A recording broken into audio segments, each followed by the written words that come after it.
역대상을 읽고 있고 지난주 주일에 1장 시작했는데 일주일 지나니까 성경 본문 지나가고 오늘 11장을 보게 되죠. 아마 족보를 읽으시면서 많이 애쓰셨으리라 생각이 됩니다. 근데 역대상을 읽으면서 제가 여러 가지 좀 마음을 고쳐먹게 됩니다. 왜냐하면 솔직히 하나님을 잘 모르겠습니다 라는 고백이 나와요. 그러니까 내가 그냥 내 상식으로 하나님을 간파하고 있었는가, 성경이 말씀하는 하나님을 정말 제대로 알고 그 하나님과 내가 교제하고 있었는가라고 했을 때 솔직히 하나님을 잘 모르겠습니다. 그리고 곳곳에 터져 나오는 의미들과 사건도 제 상식이랑 맞지 않아서 솔직히 하나님을 모르겠습니다 라는 고백이 터져 나와요. 여러분, 우리 역대상을 읽어 나아갈 때 여러분들도 주일에 와서 듣는 것뿐만 아니라 매일 성경 본문대로 함께 차곡차곡 읽어 나아가셨으면 좋겠고, 그 역사적 사실에서 하나님이 지금 뭘 보여주고 있는지를 우리가 차근차근 기초부터 봤으면 좋겠어요. 우리가 이미 가지고 있는 상식이나 이미 가지고 있는 명제를 통해서 보는 게 아니라 성경이 지금 하나님이 이거야 하고 보여주는 것 안에서 우리가 봤으면 좋겠어요. 왜 그런 생각이 드냐면, 여러분, 제가 이런 좀 생각을 하게 됩니다. 1번, 해오던 거니까 하는 건가, 진짜 알고 하는 건가. 저의 어떤 신앙생활, 예배의 태도, 여러 가지를 볼 때 그러니까 해오던 거니까 하는 건가, 아니면 진짜 의미를 알고 하는 걸까. 우리가 예배 순서에 익숙한 건 중요하지만 익숙하니까 그냥 하던 대로 하는 걸까, 아니면 하나하나 의미를 알고 하는 걸까. 밥 먹기 전에 식기도 하는 거 해오던 거니까 하는 걸까, 진짜 알고 하는 걸까. 우리가 하는 훈련과 신앙 강좌 해오던 거니까 하는 걸까, 진짜 알고 하는 걸까. 여러분, 지금 익숙함에 착각을 해서 우리가 잘 알고 있다고 오해하는 게 많은 것 같습니다. 근데 제가 역대기를 읽어 나아가면서 내가 하나님 몰랐구나, 하나님이 지금 이런 말씀을 이런 환경에서 이렇게 하시는데 내가 그거 모르고 내가 보고 싶은 대로 보고 있었구나, 내가 익숙한 대로만 하고 있었구나, 굉장히 많이 반성이 되더라고요. 요즘에 제가 조심하는 두 단어가 있습니다. 이건데 뭔지 한번 맞춰보세요. 인삼과 감태 입니까? 익숙함과 감탄입니다. 여러분, 익숙함에 속아요. 사람이 익숙하면 잘 안다고 생각합니다. 근데 그렇지 않고, 익숙하면 당연시 여기게 되고 당연하면 생각을 안 합니다. 그게 왜 당연해졌는지. 근데 당연한 거는 되게 중요하니까 당연하게 스며든 거거든요. 당연한 거일수록, 익숙한 거일수록 그 본질의 의미가 무엇인지 더 파고들어야 되는데, 우리는 익숙하면 의미 없이 익숙함에 빠져듭니다. 더 이상 의미를 생각 안 하게 되죠. 그래서 우리가 우리의 신앙이 모습은 갖추고 있지만 후대에게 설명하지 못하는 게 너무 많지 않은가, 그런 고민이 하나 들고, 또 하나는 감탄해버리면 우리가 할 일 다 했다라고 여기는 것 같습니다. 그렇지 않아요? 그 다윗을 보고 다윗 대단해. 설교를 듣고 어떤 유명 설교자의 설교를 듣고 이야, 설교 좋다, 감탄으로 끝나는 것 같아요. 감탄하고 우리의 어떤 마음이 착 촉촉히 젖는 것 같은 만족감에 있으면 그게 끝인 줄 알아. 근데 여러분, 그렇지 않습니다. 그 감탄을 들고 그러면 다윗은 그렇게 했고 저 설교자는 그렇게 얘기했는데 그게 내 삶의 무엇이냐를 이어가야 됩니다. 근데 우리가 익숙함에 속고 감탄에 속아서, 익숙하니까 잘 되고 감탄하니까 시원해서 거기가 다 된 건 줄 알고 속고 있지는 않은지 싶어요. 사실 역대기가 하나님이 이런 이스라엘의 익숙함과 감탄, 우리에겐 이런 성전이 있어, 야 우리가 솔로몬 성전이 있어, 우리 이렇게 예배드려, 본인들의 모든 익숙함과 감탄을 싹 몰아내시고 시작한 게 역대기입니다. 포로로 보내버리시죠. 이스라엘이 익숙했던 거, 너무 익숙해서 생각하지 않았던 거, 너무 익숙해서 버렸던 거, 본인이 가지고 있는 거에 선민의식, 스스로 감탄하는 거, 감탄에 머무르고 삶의 의로움으로 드러나지 않는 모든 것 하나님이 싹 뺏어가십니다. 뺏어갔다 그래서 이게 매몰차게 들릴지 모르겠지만 하나님이 쓴뿌리를 뽑는 고통을 감내하고서라도 죄는 뽑고 새 거를 심고 싶어 하시는 거죠. 포로로 보내버리십니다. 그래서 정말 낯설고 감탄할 것 없는 환경으로 보내신 다음에 본인들이 그동안 익숙한 거 없어졌습니다. 다시 돌아왔을 때 이제 옛날에 어떻게 했다라는 걸 알지만 새로 해야 됩니다. 고민이 생기죠. 성전 꼭 다시 만들어야 돼? 꼭의 의미를 찾아야 되는 겁니다. 우리가 매주 주일에 예배를 드릴 때 익숙하니까 나오는데 우리 생각해야 돼요. 꼭 드려야 되는 이유가 나에게 무엇이 있고 어떠한 준비가 있는지. 이스라엘은 그게 없었기 때문에 싹 제거된 다음에 포로로 갔다가 기환하면서 그래서 본질과 기본부터 다시 생각하는 축복을 누린 거죠.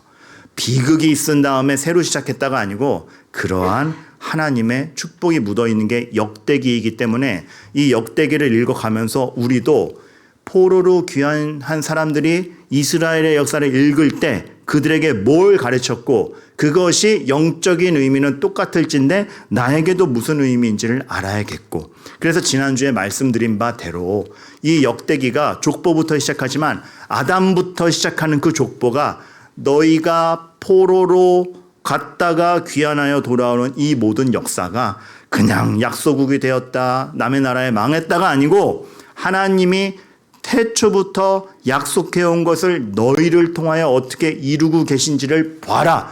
그렇기 때문에 역대기 말고 다른 또 하나의 역사서 사무엘 상하와 열왕기 상하는 왜 포로가 되었을까에 대한 지적이라면 이제 귀환한 자들에게 읽힐 이 역대기는 돌아온 우리는 무슨 기대를 해야 되나라고 그 주제를 맞추고 있다고 지난주에 말씀을 드렸는데 기억하실까 모르겠습니다.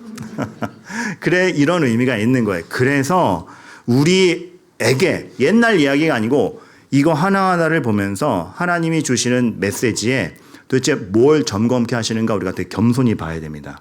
그래서 여러분들 지금 여러분에게 익숙하던 것도 지금 여러분이 늘상 하는 것도 이것이 무의미하게 늘상 하는 것이 아니라 어떤 의미를 가지고 가야 되는가, 우리가 이 역대기를 읽으면서 그 은혜를 누렸으면 좋겠고, 또 하나는 제가 다윗을, 오늘부터 다윗이 등장을 하니까 말씀을 드리는 건데, 다윗을 보면서는 항상 이렇게 마음에 좀 찜찜한 게 있어요. 왜냐하면 어떤 장면이 찜찜하냐면 시므이가 저주를 하지 않습니까? 사무엘 하하 같은 데를 읽어보면 다윗이 피난해 가는데 시므이가 강력하게 저주를 합니다. 그렇죠? 저주를 해요. 그래서 왜 시므이가 누군데 저주를 합니까? 사울 왕가의 자손 아닙니까? 사울이 1대 왕이었습니다. 자신의 죄 때문에 폐위가 돼요. 그러나 폐위당한 집안 입장에서는 자기들 잘못이라고 생각 못합니다. 사람이 다 그렇습니다. 자기에게 원인이 있다라고 생각하지 않는 게 사람이에요. 2대 왕 다윗에게 이렇게 화살이 돌려지죠. 너 때문에 우리 집안이 망했다. 그래서 다윗이 조금 위기를 당해서 막 도망갈 때 시므이가 길거리로 나와서 저주를 하죠. 그렇죠? 그런 것을 보면서 성경은 다윗을 그리스도의 예표로 얘기하고 있는데 그거를 바라보는 시므이는 다윗을 원수와 저주로 여기지 않습니까? 사람이 다 자기 시선으로 세상을 보는구나 싶어요. 그리고 저도 별반 다르지 않으리라 생각이 됩니다. 여기에서 우리가 다 자기 시선에 갇혀 사는 사람들이 그 시선을 나올 수 있는 유일한 방법은 하나님의 시선을 갖는 거예요. 그래서 정말 우리 집안을 망하게 한 저주하고 싶은 인물이지만 하나님의 시선으로 볼 때 그렇지 않구나라고 극복할 수 있는 것이 시므이여야 되고, 사실 다윗은 그 하나님의 시선을 의식했기 때문에 극복했던 것 같아요. 그래서 시므이가 저주할 때 뭐라 그러죠? 오늘은 대답할 때까지 기다려야지. 옆에 보좌관이 죽여버릴까요? 라고 하니까 말하게 내버려 두어라. 하나님께서 그를 통하여 말한다라고 하지 않습니까? 그러니까 본인에 대한 저주를 지네들이 잘못해놓고 왜 나한테 내 입장은 그게 아니야 막 변명하고 항변하는 게 아니라 그들의 입장에선 그것도 사실이다. 그리고 그 저주 때문에 우리가 살고 망하는 게 아니라 하나님의 은혜가 우리를 지킨다. 그리고 그들이 하는 말도 사실일 거다. 내가 잘못한 것도 은혜 때문에 이렇게 됐지 내가 내 실력으로 된 것이냐? 그 말이 사실이니 받아들여 주어라. 이 긍휼이 나가는 겁니다. 그러니까 우리가 다 자기 시선으로 살아가는 우리가 얼마나 하나님의 시선을 갖춰야 되는가. 그래서 이 이스라엘의 역사를 읽는다는 건 옛날 이야기에 있는 게 아니라 하나님이 지금 무엇을 부각하여 우리에게 드러내고 싶어 하시는가. 특별히 역대기에선 반복적으로 말씀드리지만 돌아온 우리는 무슨 기대를. 이게 단지 옛날에 그 귀환한 사람들의 이야기가 아니라 지금 마치 이 세상에 포로된 것 같은 교회, 뭔가 힘이 없어 보이는 교회, 그리고 하나님에 대하여 무관심하여서 이게 옛날 같지 않고 더 점점 교회라는 곳이 세워지는 게 척박해지는 것 같은 시대에 우리는 또 무슨 기대를 해야 되는가? 역대기를 보면서 우리도 함께 살펴보는 거죠. 기대가 되시죠. 역대기를 잘 읽어가시기를 바라겠어요. 제가 지금 순간 넘어갔지만 방금 기대가 되시죠? 라고 했을 때 여러분의 눈동자가 아무런 기대가 없어서 기대를 해주시기를 바라요. 그러면은 이제 오늘 본문이 좀 달라지죠. 왜냐하면 이런 맥락에서 물을 떠온 새 용사 얘기가 나옵니다. 하나님이 너희들은 하나님의 창조부터 시작하여서 하나님이 구원자를 보내며 하늘나라를 완성하신다라는 그 줄기 가운데 있는 자손이야. 그리고 다윗, 너희의 조상 다윗에게 내가 약속했고 다윗은 정통 왕조의 사람이야. 그래서 족보를 딱 마무리하자마자 사울 왕이 있었지만 하나님 앞에 옳지 못하여 폐위되고 다윗이 모두의 그 지직 가운데 세워졌다 얘기하는 게 오늘 11장 아닙니까? 그래서 다윗의 정통성, 정말 하나님이 세운 사람, 그 포로로 귀환한 사람들이 자기네들 역사를 읽을 때 이렇게 위대한 왕이 있었고 이 왕의 업적을 보니 우리 다시 뭔가 할 만한 비전이 생긴다라고 읽어갈 때에 무슨 전쟁에 이겼다. 뭘 어떻게 조직했다가 안 나오고 다윗이 문득 이렇게 얘기하는 게 나옵니다. 지금 베들레헴 땅이 블레셋에게 점령돼 있지만 내 고향 땅이고 나 거기 우물 내가 좋아하던 우물이 있었거든. 그 우물을 한 잔 먹고 싶다. 그러니까 그 물을 떠오는 새 용사의 이야기가 나와요. 여러분 뜬금없는 얘기 같은데 이런 맥락에서 보면 괜히 나온 얘기가 아니겠고 다윗의 갈망과 그 물을 떠온 새 용사의 이야기가 되게 본질적인 것을 드러내고 있다는 걸 우리가 유추하게 됩니다. 그래서 오늘 이야기가 중요한 거예요. 그 의미를 다 알지 못하겠지만 몇 가지 살펴보자면 다윗이 갈망하여 이르되 베들레헴 성문곁 블레셋이 지배하고 있습니다. 우물물을 누가 내게 마시게 할꼬 하매. 내용은 먼저 이래요. 아까 읽어서 아시겠지만 그러니까 새 용사가 그걸 듣고 물을 적진을 뚫고 들어가서 그 당시 블레셋 센 사람들이었거든요. 근데 물을 구해와요. 근데 물을 구해오니까 다윗이 안 마신다. 이제 이게 또 뭐지? 무슨 의미지? 그러니까 되게 애매한 거예요. 제가 첫 번째 그러지 않았습니까? 하나님 잘 모르겠습니다. 도대체 여기 통해서 무슨 의미를 주실지. 그래서 여러분 하나하나 좀 차곡차곡 이건 단지 다윗의 왕의 명령에 대한 부하들의 충성 이렇게만 가면 너무 재미없지 않습니까? 단지 그 정도가 아니지 않겠습니까? 전 먼저 이런 생각이 들어요. 다윗이 베들레헴 성문곁 우물물 마시게 할고 할 때 이제 본인이 왕이 됐잖아요. 중요한 위치에 있잖아요. 나라를 정리해야 되잖아요. 외국의 침공도 있잖아요. 그리고 지금 베들레헴은 이미 블레셋이 점령하고 있으니까 뺏긴 거 아닙니까? 여러 가지 일을 해야 될 때 물 마시고 싶다. 지금 그걸 생각할 때냐 싶어요. 이게 지금 이 중요한 때에 왕이 이것 정도밖에 생각 못하나? 지금 이걸 생각할 때인가? 뭔가 조직하거나 뭔가를 갖다가 지금 처리를 하거나 굉장히 많은 거를 생각해야 될 때 단지 나 고향물 먹고 싶어. 이거 지금 리더가 그걸 생각할 땐가? 뭘 보여주고 싶은 건가? 근데 여러분 여기서 다윗을 보지 말고 새 용사를 통하여 물을 떠오게 하시는 일단 먼저 하나님을 보겠습니다. 저는 지금 그걸 생각할 때냐라고 물었지만 하나님의 대답은 마치 이거 같은 거예요. 생각할 수 있어.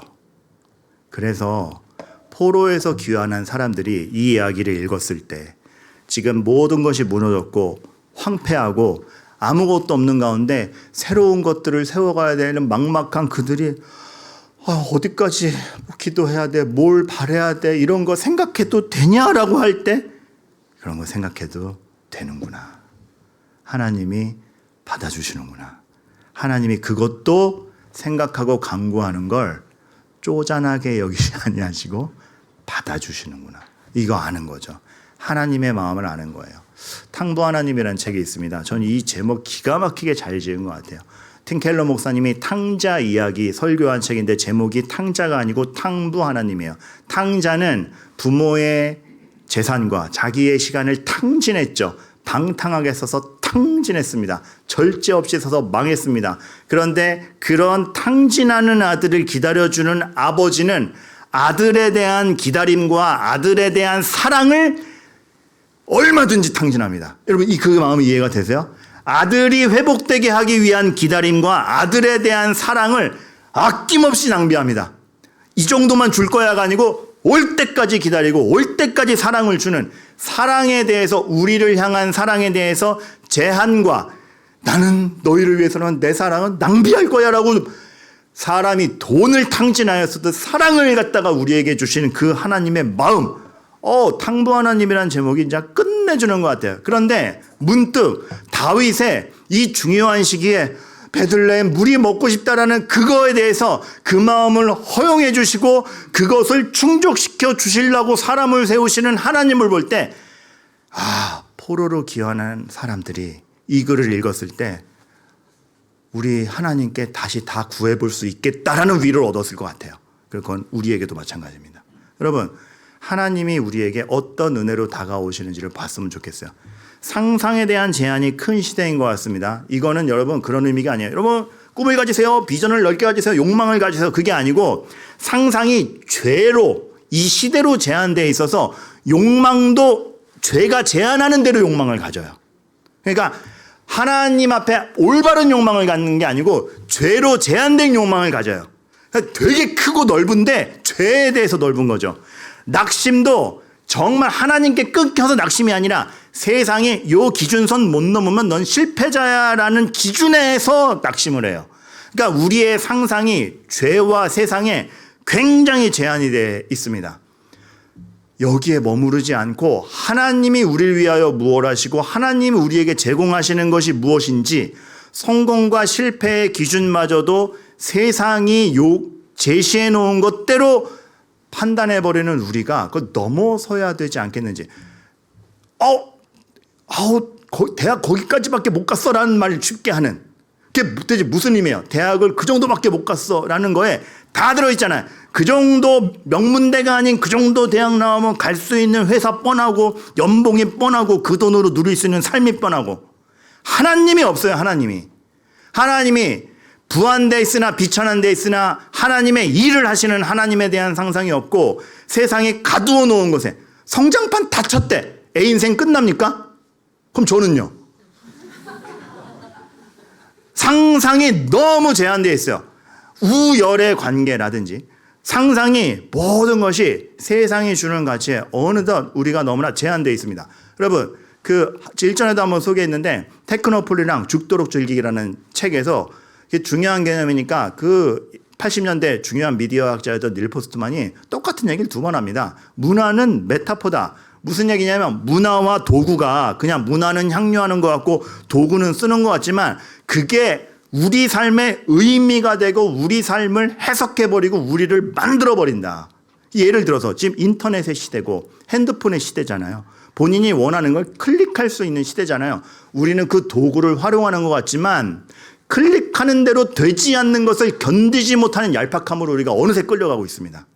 그러니까 보고 싶은 것만 누르고 내가 원하는 것만 보고 선택권이 많아진 것 같지만 내 성향과, 나쁘게 말하면 내 죄성만 쫓아서 선택만 해가서 훨씬 좁아지는, 클릭하는 대로 다 되고 인격 없이 항변할 수 있고 사람 마주치지 않고 요구할 수 있으니 건의하면 받아들여지고 요구를 하면 고쳐지고 이런 것들이 되다 보니까 자기 생각대로 안 되면 망한다라는 생각이 우리에게 언젠가부터 주입된 겁니다. 그러니까 내 생각대로 되지 않는 불편은 난 감수하지 못해. 이만큼의 목표를 짜놨는데 안 되면 망한 거야. 그래서 여러분 요즘 젊을수록 젊은이를 갖다가 이렇게 퉁쳐서 얘기할 수는 없지만 그러니까 보편적으로 통계적으로 이것에 익숙함이 밑으로 갈수록 세지면서 확실히 실패에 대한 과격함이 세지는 것 같습니다. 그러니까 실패에 대해 덤덤한 게 없는 거예요. 원하는 대로 안 되면 실패고 실패를 받아들여지는 게 누르면 다 되던 거에서 눌러도 안 된 게 올 때 그 좌절감. 그래서 자기가 원하지 않는 걸 해야 되는 것에 대한 짜증, 실패에 대한 과격함이 굉장히 세진 세대가 아닌가 저는 생각이 드는데 우리도 자유롭지 못하다라는 거죠. 여러분 지금 어떤 인터넷이나 스마트폰이라는 이거를 정죄시하는 거 아닙니다. 도구가 문제가 아니고 도구에 함몰되는 우리 죄성이 문제라는 거를 말씀드리는 거예요. 왜 이 말씀 드리냐면 저는 또 스마트폰 많이 할 거기 때문에. 그러니까 그 도구를 죄악시하는 게 아니고 지금 우리가 무엇에 매몰되어 가고 있는가. 내 생각대로 안 되면 망한다라고 생각해 버리는 게 점점 과격해지지 않습니까? 그러다 보니 어떠한 대화가 되기보다는 대립이 세지고 모든 것에 대한 경제 논리, 정치 논리, 진영 논리, 성 논리 이런 것들에 어떤 자기의 생각을 관철하는 것만 있지 대화가 없고 자기가 관철시키는 게 안 되면 망한다라고 여겨버리니까 뭔가 하나 사회적 이슈도 자기가 생각한 대로 안 되면 찬성하는 사람은 너무 좋아하고 반대하는 사람은 너무 과격히 몰아세우고가 점점 심화되는 시대가 아닌가 싶은 거예요. 여기에서 그 매몰된 시야를 정말로 세상에 맡기지 않고 하나님이 뭘 해가시는 겁니까? 라고 기도하며 말씀을 보며 나의 아집과 나의 논리에 매몰되지 않고 하나님의 생각과 마음을 알아간다라는 것은 단순한 신앙생활이 아니라 삶의 목표와 질을 결정하는 문제입니다. 저는 우리 교회 성도님들이 하나님을 안다는 것에 있어서 이러한 부분이 훨씬 더 분명해지고 정말 다르기를 바라겠어요. 여러분 그 매일 성경 계속 읽어오셨는지 모르겠지만 오늘의 주제와 관련해서 그 이스라엘의 역대기의 족보가 사실은 중간중간 사람 이름만 나열하는 걸로 끝나지 않고 아주 중요한 부분에서는 이렇게 해설과 기도가 덧붙어요. 예를 들어서 역대기 4장 보면은 족보가 나오다가 갑자기 한 인물에서 멈춰선 다음에 그 인물이 시대를 두고 어떻게 기도하는지 나오죠. 그것에서 나오는 게 그 유명한 누구의 기도? 야베스. 이거죠. 지금 정답 아시는 분들은 급했어. 야 하는 순간 야베스. 야베스. 모르시는 분들을 위해서 기다린 거예요. 네, 감사해요. 야베스의 기도가 나오잖아요. 야베스의 기도를 잘 보면 시대는 이스라엘 편이 아닙니다. 그리고 야베스에게 뭔가 뚜렷한 게 보일 것 같지도 않습니다. 근데 야베스의 기도를 보면 주께서 내게 복을 주시려거든 나의 지역을 넓히시고 주의 손으로 나를 도우사 나로 환난을 벗어나 내게 근심이 없게 하소서라고 나오는데 이거는 지역 넓히시고 잘되게 하옵소서로만 단촐하게 이해할 것이 아니고 잘 보면 이 요소가 다 있잖아요. 복, 고통, 땅. 창세기에서 복을 주어 생육하고 번성하라 땅을 다스리라 했는데 죄 때문에 고통이 들어왔죠. 하지만 고통 때문에 하나님 계획이 좌절되는 게 아니라 노아부터 다시 시작할 때 생육하고 번성하라 땅을 다스리라 다시 나오죠. 야베스는 그냥 상황 개선을 해주세요가 아니고 그 하나님의 여전한 약속을 기억하는 겁니다. 그래서 세상이 주는 현실의 기준이 아니라 당신은 복의 근원이며 죄가 우리에게 고통을 주지만 그것이 우리를 결정하지 않고 우리를 통하여 땅을 다스리라, 땅을 정복하라는 명령을 여전히 이루고 계신 하나님을 믿기에 주께서 내게 복을 주셔야 되고 그렇다면 그 명령대로 지경이 넓어지고 주께서 나를 도우시면 환난이 죄가 나를 지배하지 못합니다. 현실의 메타포에 자신의 갈망을 묻어버리지 않았습니다.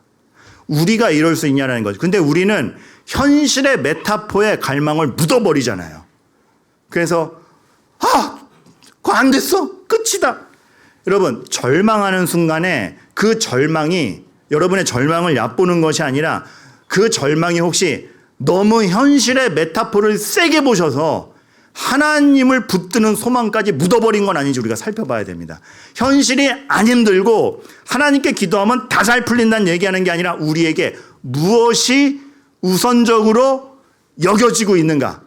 다윗은 블레셋이 베들레헴을 정복하고 있다라는 메타포에 저기는 강대국이고 우리가 감히 맞서면 안 되라는 메타포에 묻어버리는 게 아니라 하나님의 약속이 우리에게 묻어있고 하나님이 우리에게 주신 땅인데 저 베들레헴 나의 고향은 하나님의 약속이 묻어있는 땅이기에 나는 저기의 물을 다시 먹고야 말겠다. 그거는 단지 고향 음식 그리워, 육전 먹고 싶어, 이거 아니에요. 그게 아니고 영적인 판단인 겁니다. 현실에 하나님의 계획을 묻어서 야 블레셋이 점령했는데 어쩌겠냐, 할 수 없지 라고 하지 않고 소망을 두고 있는 그런 가운데 갈망이 터져나온 게 물이 먹고 싶다죠. 그러니 새 용사가 우리도 당신의 믿음에 동참합니다, 그거의 결의를 저희는 증명하고 싶습니다. 그래서 다녀온 거죠. 근데 여러분, 더 놀라운 건 물이 목표가 아니에요. 물을 정작 가져왔을 때 다윗이 한 말은, 우리가 언제나 조심해야 되는데, 세상에서 얻어지는 도구를 목적화하면 안 됩니다. 하나님이 우리에게 세상에서 주시는 거는 하나님을 알고 하나님이 뭘 하시고 성도와 그리스도를 더 알아가는 도구로서 활용돼야지, 도구 자체가 목적이 되면 안 됩니다. 물을 갖다 줬더니 어유 먹고 싶었는데 잘 됐다가 아니고, 그 물이 가지고 있는 함이, 그 물로 말미암아 증명되는 관계, 이걸 다윗은 먼저 봤죠. 그게 뭐라 그래요? 이르되 내 하나님이여, 제가 이 물 결단코 안 마십니다. 왜? 생명을 걸고 가져온 이 물, 내가 갈망했을 때 그 갈망을 얕잡아 보거나 헛된 일로 여기지 아니하고 그 믿음을 이해하여 가지고 온 이 물, 그리고 그들이 생명을 걸고 가져온 이 물 홀랑 마실 수 없습니다. 오히려 하나님의 약속이 여전하며 믿음의 동료들이 있으며 이들을 통하여 하나님을 함께 바라볼 수 있음, 그 자체가 귀합니다. 이 물, 이들의 생명이 담긴 이 물 하나님께 바치며, 이들이 나와 함께 했던 것처럼 저는 당신과 함께 합니다. 여러분, 이거죠. 그리스도를 보는 겁니다. 우리의 입장에선 그리스도를 보는 겁니다. 네가 나한테 뭘 해줬네, 교회가 나한테 뭘 해줬네, 뭐 이런 정도가 아니고, 해줘야 됩니다. 네, 저는 많이 해드릴 거예요. 근데 결국 봐야 될 건 뭘 해주느냐의 도구가 아니고, 내 봉사했는데 결과가 있어야 될 거가 아니고, 그 봉사로 말미암은 우리가 한 믿음 안에 있구나에 대한 깨달음, 서로가 품고 있는 그리스도에 대한 확인, 거기서 성장이 있고 거기서 행복이 있는 겁니다. 그리스도입니다. 이 모든 것이 가능한 건 다윗에게 있어서는 하나님의 약속을 기억했기 때문이고, 우리에겐 그 약속의 성취자이신 그리스도를 보기 때문입니다. 이러한 태도를 갖출 때 삶의 의미가 달라지죠. 여러분, 이러한 믿음과 하나님의 오늘도 역사하심과 그리스도가 내 안에 담겨 있는 채 살아가는 하루는, 그것이 평범한 것 같지만 의미가 평범하지 않은 하루임을 여러분들이 기억해 주시기 바랍니다. 물 한 잔 먹고 싶다가 사실은 하나님에 대한 갈망에 대한 표출이었다라는 것을 안다면, 우리가 오늘 갈망하는 것은 무엇이고 우리의 행동은 뭘 기준에 있느냐에서 굉장히 달라집니다. 신학교 특강 하나를 들었는데, 그 특강에서 이 말이 저에게 되게 인상 깊었어요. 그 특강 강사분이 얘기하시는 게, 요셉이 위대해져서 총리가 된 게 아니라 하던 거 잘해서 총리가 됐다. 요셉이 보디발의 집에서 집 관리 잘 하다가 감옥에 가니 감옥 관리 잘 하다가 관리 대상만 나라로 바뀌니 나라 관리 잘 하는 겁니다.